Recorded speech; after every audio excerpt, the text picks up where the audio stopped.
Hello and welcome to Haunted Montreal Spooky Story Sessions. I'm your host, Holly Rhiannon, and today I'm going to tell you all about the Poltergeist on Sainte-Famille Street.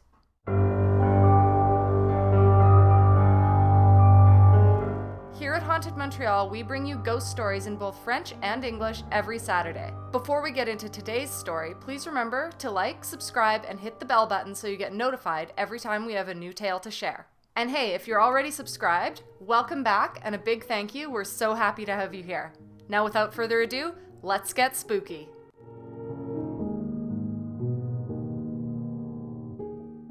Located in the McGill Ghetto, Sainte-Famille Street is a rare beauty. The bucolic tree-lined street features Victorian architecture and blissful quietude. Maple, oak, lilac, ginko, and cedar trees overshadow small garden plots bursting with flowers. At the northern end of the street sits the beautiful, historic chapel of the Hôtel-Dieu Hospital.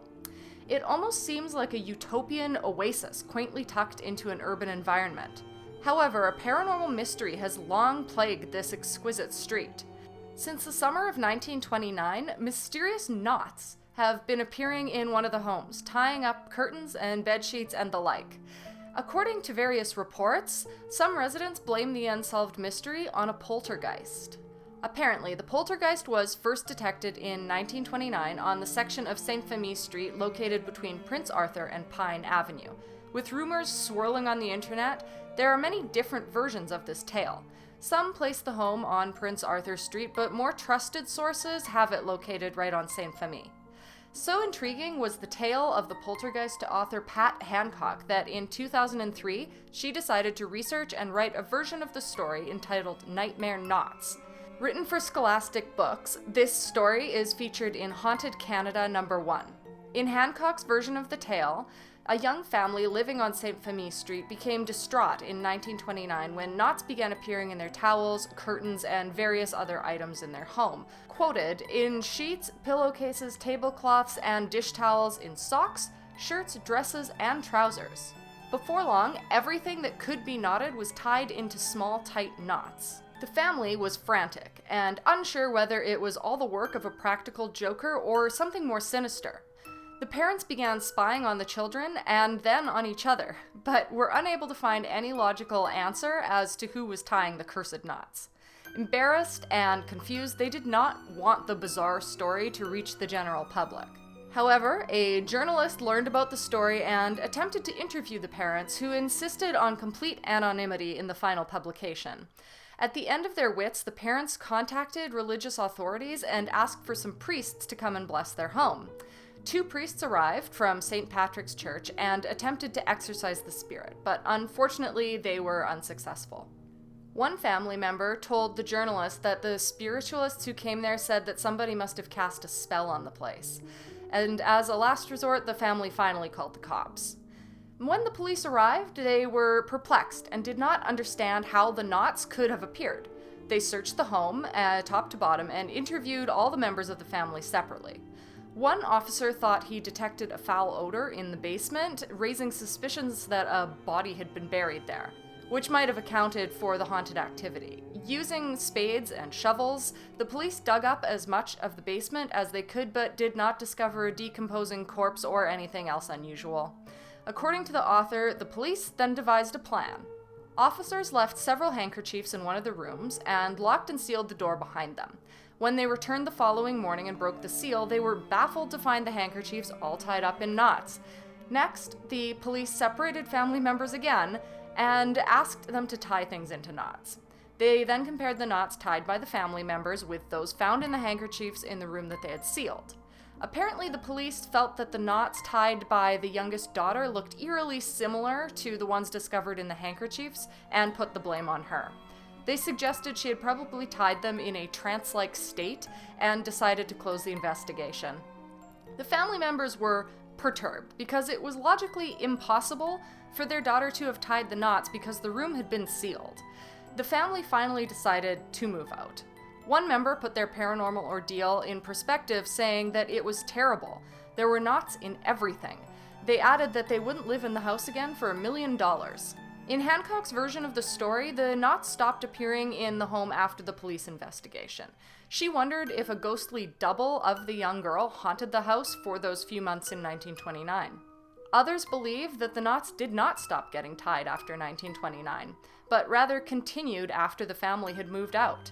Apparently, several years later, a new tenant maintained that he would also find knots tied in the curtains and bedsheets.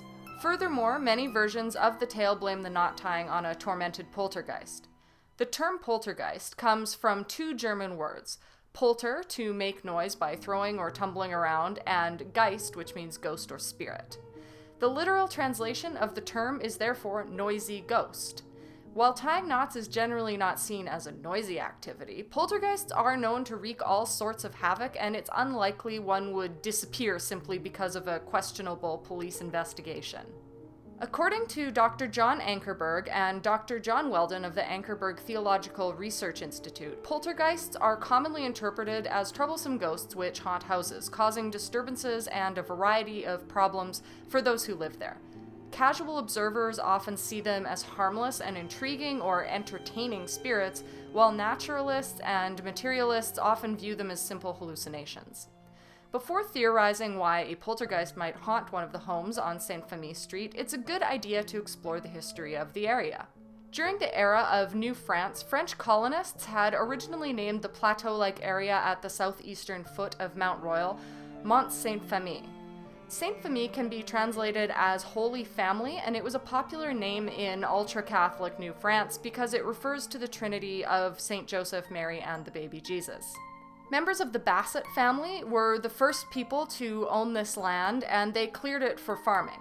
In 1730, they ceded it to Les Hôteliers de Saint-Joseph, a Catholic organization who used the fertile lands for agriculture to supply the Hôtel-Dieu Hospital, then located within the walled city. Following the British conquest of 1760, wealthy families from Montreal began to acquire the adjacent lands in order to build luxurious villas on the slopes of Mount Royal.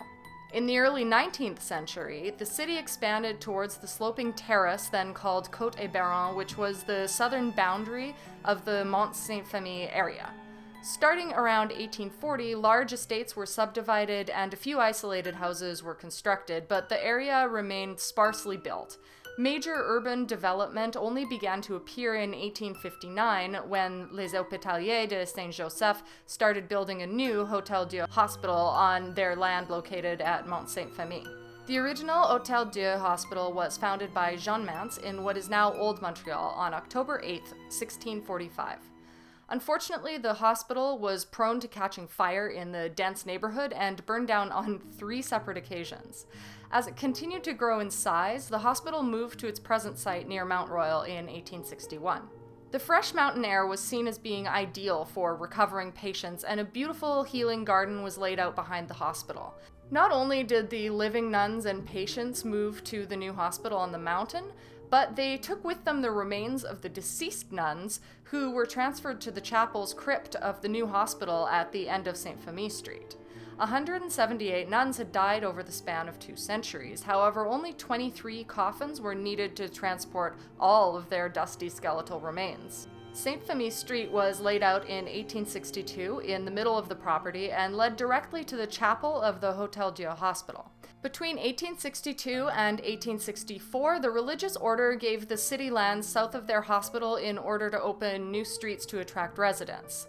Hundreds of buildings were erected in the new residential area, and the coming of the horse-drawn tram in the 1860s accelerated urbanization. By 1880, the area was fully built up. Today, the chapel is a dominant feature on the streetscape. Located beside the chapel is a museum devoted to the history of the hospital, where visitors can see a magnificent wooden spiral staircase and learn more details about the city's oldest hospital. Over the centuries, the Hôtel-Dieu Hospital has overseen thousands of deaths, many of them caused by tragedies, epidemics, and violence. According to some local residents, it has the feel of an extremely haunted location. Also, not to be forgotten, on the northern end of Sainte-Famille Street is Darcy McGee High School. Opened on September 21, 1931, it was the first high school that catered to English-speaking Catholic students in Montreal. Because most of the students had Irish roots, the school was named in honor of Thomas D'Arcy McGee. A father of Confederation, the statesman and journalist of Irish descent was assassinated in Ottawa on April 7, 1868, allegedly by a man named Patrick James Whelan. While Whelan's ghost is said to haunt the old Carleton County Jail in Ottawa, now a youth hostel, students used to spread rumors that the ghost of Thomas D'Arcy McGee himself would sometimes haunt the corridors of the school that was named in his honor. Unexplained mysteries, such as phantom footsteps and disembodied voices, were frequently attributed to his ghost. Over the decades, the D'Arcy McGee High School educated hundreds of young students, but with declining enrollment, it was shuttered in 1992. The abandoned school was then converted into a condominium complex for wealthy residents. Meanwhile, on the southern end of the stretch in question, a giant mural has been painted on the side of a building on the southwest corner of Prince Arthur Street. Some residents believe the mural was inspired by the mysterious knots that make Sainte-Famille Street so infamous. There's much speculation about hauntings on Sainte-Famille Street, and nobody has any solid answers. That the hauntings first appeared in 1929 is interesting historically because that is the year the Great Depression began wreaking havoc on the city's economy. With the collapse of the stock market in October of that year, many families were ruined and forced into destitution. Some stockbrokers and business people who lost everything are reported to have committed suicide. Could the poltergeist be related to someone who took their life during this economic crash? Others believe the nearby crypt and hospital, along with their macabre history, may be responsible for the appearance of the poltergeist. Others still think the ghost of Thomas D'Arcy McGee has something to do with it. And there's definitely no consensus. One elderly man who prefers to remain anonymous has lived on Sainte-Famille Street for almost 30 years. He suggested that the poltergeist rumor is well known among neighbors. People were talking about the mysterious knots long before he moved onto this street, and they still talk about it to this very day. Because nobody knows the exact address of the poltergeist house, it has always been a bit of a game or a pastime to look for knots in the curtains of the windows of the homes to try and solve the mystery. Furthermore, it is not only the residents in search of the paranormal knots, but also curious visitors who want to find the haunted house.